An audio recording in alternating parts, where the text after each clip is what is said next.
వాక్యం చెప్తున్న సంధి ప్రభావ మీ మా తోడండి ప్రభావ మీరే మా తోడు నీడగా ఉండి నడిపించండి తండ్రి. మీకు వందనాలు స్తుతి స్తోత్రాలు చెల్లించుకుంటూ ప్రభు రక్షకుడైన యేసుక్రీస్తు అపరిశుద్ధ నామములో అడిగి వేడుకుంటున్నాం తండ్రి.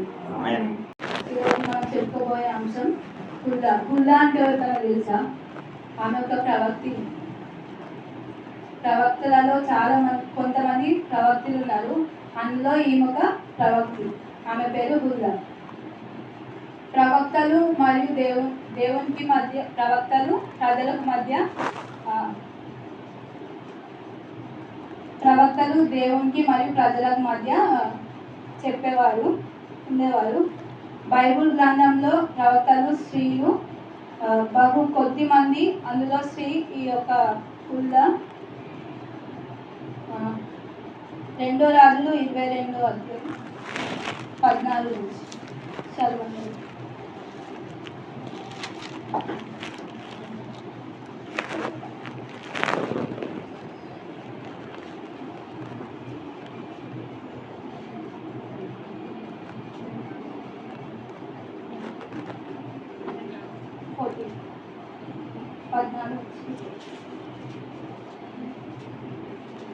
అదియుగాక అతడు దేశపు జనులలో అతి బీదలైన వారు తప్ప మరెవడునూ లేకుండా యెరూషలేము పట్టణమంతటిలో ఉన్న అధిపతులను పరాక్రమశాలులను 10,000 మందిని వీరుగాక కంసాలి వారిని కమ్మరి వారిని చెర తీసుకొని పోయిండు. అతడు యెహోయాకీనును రాజు తల్లిని రాజు భార్యలను అతని పరివారమును దేశంలోని గొప్ప వారిని చెరపట్టి యెరూషలేము నుండి బబులోను పురమునకు తీసుకొని పోయిండు. 22:14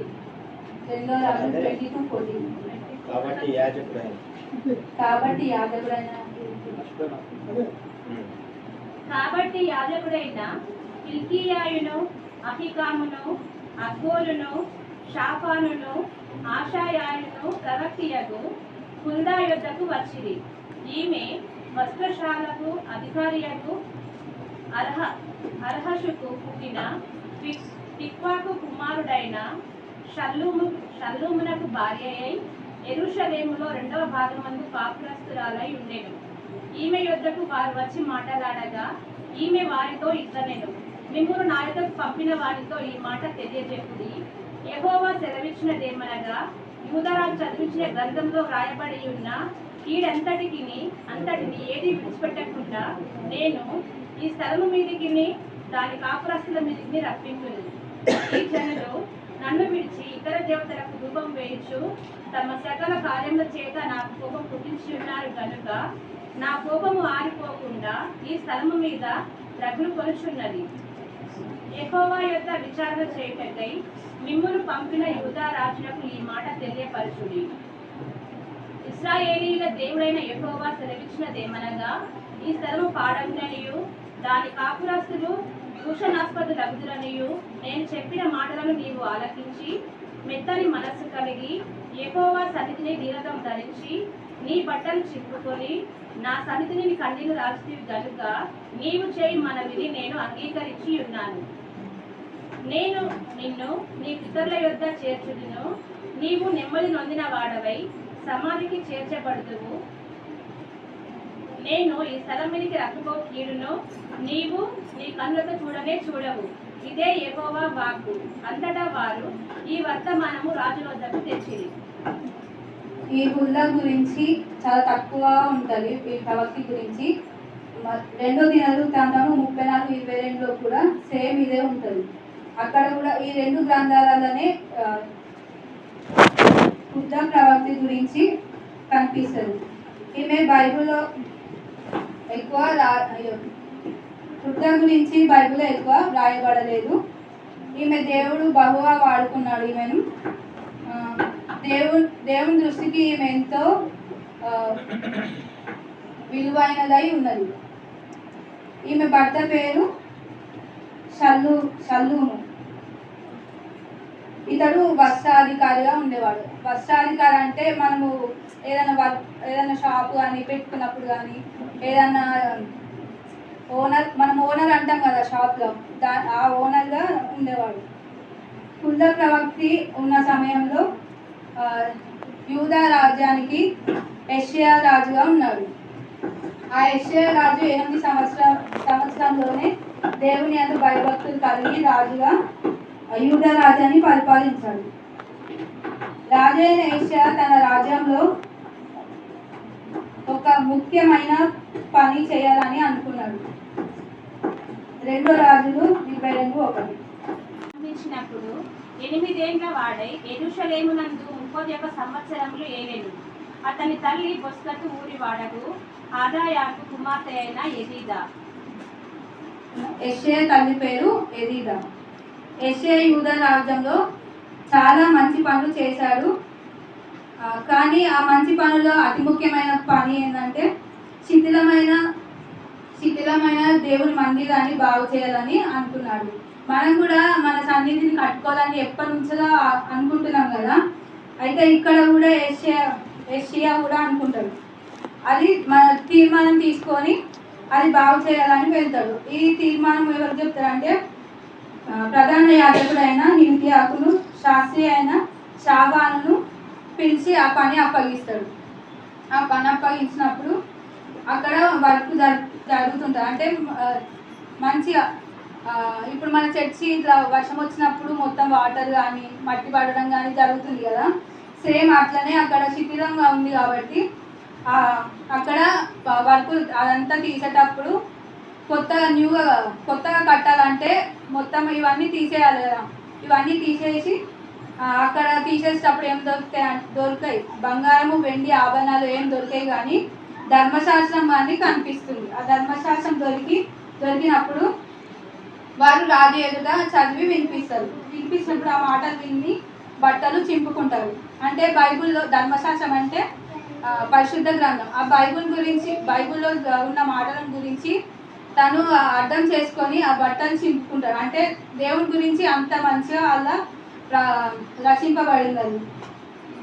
అది తర్వాత కొంతమంది వ్యక్తులు వచ్చి మీరు వెళ్ళి దొరికిన ఈ ధర్మశాస్త్రం గ్రంథంలోనికి ప్రజలకు వినిపించండి అని చెప్తాడు. విచారించండి, వినిపించండి అంటే మనకు ఏదైతే ఇప్పుడు ప్రజల సువార్త వెళ్ళి ఎలా చెప్తామో సేమ్ అదే రీతిగా వెళ్ళి చెప్పమని చెప్పిండు రాజు. అయితే ఈ ప్రణాళికను దేవుని యొద్ద తీసుకున్నప్పుడు విచారణ చేయనప్పుడు వెళ్ళినప్పుడు హుల్దా అనే ప్రవక్తిని కనబడుతుంది. అక్కడ అంతమంది పురుషులలో ఈ ప్రవక్త ఒక్కతే స్త్రీ ఉంటుంది. ఆమె మంచి మాటలు చెప్తుంటది. ఆమె కాదు కానీ చెప్పే మాటలు దేవుడు ఆమె నుండి నడిపిస్తాడు. ఆమె చెప్పే మాటలు వాళ్ళు వింటారు. ఎంతో గొప్పగా ఉంటాయి ఆమె మాటలు. రాజు అయిన యెషయా ఒక ముఖ్యమైన పని కోసం కొంతమంది వ్యక్తులను పంపిస్తాడు. రాజు పని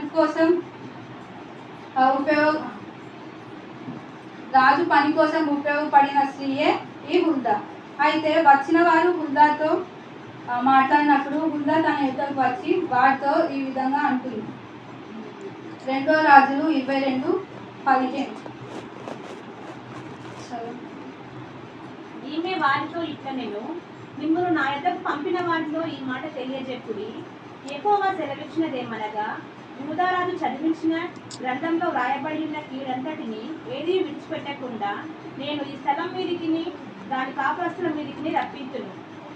ఈ జనులు నన్ను విడిచి ఇతర దేవతలకు ధూపం వేయచ్చు, తమ సకల కార్యము చేత నా కోపం పుట్టించి ఉన్నారు గనుక నా కోపము ఆరిపోకుండా ఈ స్థలం మీద రగులు కొలుచున్నది. దేవుడు సెలవిచ్చిన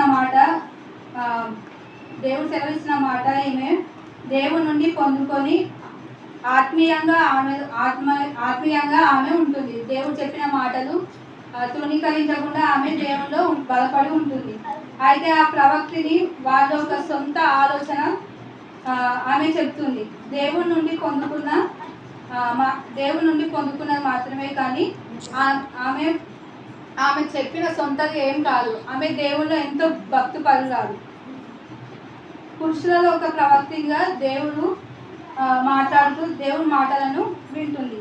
విన్న దేవుడి మాటలను ధైర్యంగా చెప్తుంది. ఇప్పుడు మనము స్కూల్లో కానీ ఏదన్నా మనకు ఒక ఈవెంట్ జరిగినప్పుడు చెప్పాలి అని చెప్తారు. ఫస్ట్ మనం ఇంటికి దగ్గరనే ప్రిపేర్ అయ్యి వెళ్ళి అక్కడ ప్రజెంటేషన్ చేస్తాం, అంటే చెప్తాం. అక్కడ చెప్పినప్పుడు ధైర్యంగా మనము భయపడొద్దు. మనం ఎందుకంటే దేవుళ్ళలో ఉండి మనము ముందుకు సాగుతున్నాం కాబట్టి దేవుడు మన తోడు ఎప్పుడు ఉండి నడిపిస్తాడు.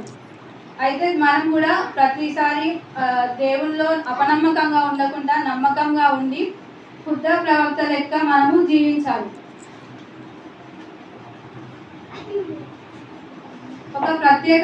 ఒక ప్రత్యేకమైన పని కొరకు ఆమెను ఏర్పాటు చేసుకుంటాడు.